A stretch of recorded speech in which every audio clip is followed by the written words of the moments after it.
Olá, eu sou Francinilton Almeida e este é o canal Multicultural. Hoje eu vou dar a lista de 10 romances brasileiros fundamentais do século XX, claro, segundo a minha opinião. Antes de irmos ao vídeo, inscreva-se em nosso canal, deixe o seu like e compartilhe os nossos vídeos. Eu elaborei uma lista de 10 romances que realmente eu acho fundamentais do século XX. Coloquei aqui por ordem de publicação, o ano da publicação. O primeiro da lista é Menino de Engenho, de José Lins do Rego, que foi publicado em 1932. Esse romance marcou época, aliás, marca o início do romance regionalista e aborda, como o título está dizendo, as aventuras de um menino vivendo solto em um engenho, o engenho do avô. É um livro que inicia uma série de outros romances chamada Ciclo da Cana-de-Açúcar. É um romance lúdico, leitura acessível, fácil, deliciosa para realmente se iniciar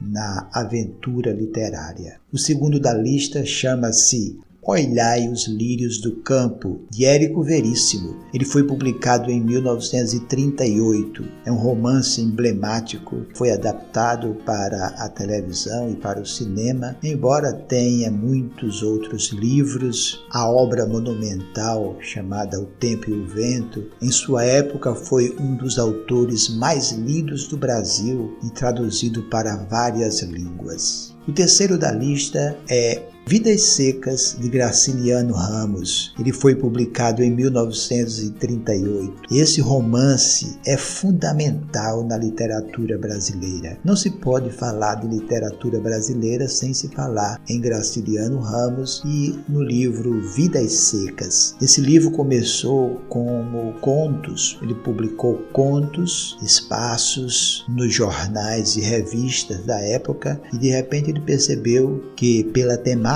daria um romance, então continuou escrevendo várias histórias. Ele pode ser realmente desmembrado, porque são histórias individuais, embora constem os mesmos personagens, o mesmo cenário. É um livro que já foi adotado em universidades, é uma obra monumental da literatura brasileira. O quarto da lista chama-se Terras do Sem Fim, de Jorge Amado. Ele foi publicado em 1943. Jorge Amado tem uma obra muito extensa, foi um dos escritores mais lidos do Brasil, principalmente lá fora. Foi quem realmente abriu as portas da literatura brasileira para o mundo. E essa obra eu me encantei pelo estilo solto, corrente, lúcido. Quando Jorge Amado já estava realmente numa fase madura, pouco depois chegariam aqueles livros como Gabriela Cravo e Canela e outros que fizeram sucesso. Jorge Amado realmente retratou toda a Bahia. Não se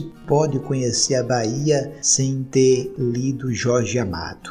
O quinto da lista é Grande Sertão Veredas, que foi publicado em 1956. Guimarães Rosa tem uma obra que é classificada como experimental, por muitos é tida como difícil de ser lida, mas com coragem, com determinação, aprende-se demais com as obras de Guimarães Rosa. Para se conhecer o Brasil interiorano, o sertão brasileiro, é indispensável que se leia Guimarães Rosa. A história de Guimarães Rosa mostra que ele realmente se preparou para ser um escritor de sucesso. O sexto da lista temos Vila dos Confins, de Mário Palmério. Ele foi publicado em 1956. Esse livro, quando eu li, me marcou muito, porque foi, na verdade, uma descoberta fundamental em minha vida. Uma leitura saborosa, uma leitura lúdica, que retrata o interior brasileiro de uma forma, assim, extraordinária. Embora Mário Palmério não tenha escrito muitos livros, mas esse livro livro de estreia teve o aval inicial de Raquel de Queiroz, que se tornou a madrinha desse romance, a madrinha do escritor Mário Palmério, que também foi político na sua época. Em sétimo lugar, A Barca dos Homens, de Altran Dourado. Esse livro conta a história de uma pessoa que tem deficiência mental, também uma visão lúdica de alguém, embora adulto, mas vê o mundo por uma ótica muito infantil, muito generosa e cândida. Na verdade, Altran Dourado tem muitos e muitos livros belíssimos, tais como a novela, a pequena novela obra-prima chamada Uma Vida em Segredo, tem a Ópera dos Mortos, Os Sinos da Agonia. Então, uma obra vastíssima, um autor que merece ser lido e relido muitas vezes. Em oitavo lugar está um livro que é desconhecido, mas que é uma injustiça muito grande. Chama-se O Dragão, de José Alcides Pinto, e foi publicado em 1964. Na verdade, ele é o primeiro de uma trilogia do autor, chamada Trilogia da Maldição. Começa com O Dragão, depois vem Os Verdes Abutres da Colina, e o terceiro, João Pinto de Maria, Biografia de um Louco. Eu conheci José Alcides Pinto, me tornei de certa forma amigo dele, mas sempre admirei a obra muito antes de conhecê-lo. É um autor injustiçado porque tem uma obra extensa e de um valor inestimável para a literatura brasileira. Em nono lugar, vem A Noite sobre Alcântara, do grande maranhense Josué Montelo, que foi publicada em 1978. Josué Montelo tem uma obra extensíssima, muitos e muitos romances traduzidos para muitas línguas. Ele foi, inclusive, membro e presidente da Academia Brasileira de Letras. Tem muitas obras-primas, como Os Tambores de São Luís, Os Degraus do Paraíso e muitas outras obras. É indispensável a leitura de quaisquer dos romances de Josué Montelo. Esse romance retrata a situação da cidade de Alcântara, que se vê abandonada pelos seus habitantes que procuram a cidade de São Luís. Alcântara se torna, na verdade, uma cidade fantasma.